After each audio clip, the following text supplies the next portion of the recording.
गणनायकाय गणदैवताय गणाध्यक्षाय धीमहि गुणशरीराय गुणवन्दिताय गुणेशानाय धीमहि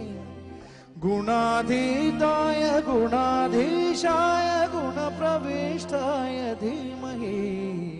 एकदन्ताय वक्रतुण्डाय गौरीतनयाय धीमहि गजेशानाय भालचन्द्राय श्रीगणेशाय धीमहि एकदन्ताय वक्रतुण्डाय गौरीतनयाय धीमहि गजेशानाय भालचन्द्राय श्रीगणेशाय धीमहि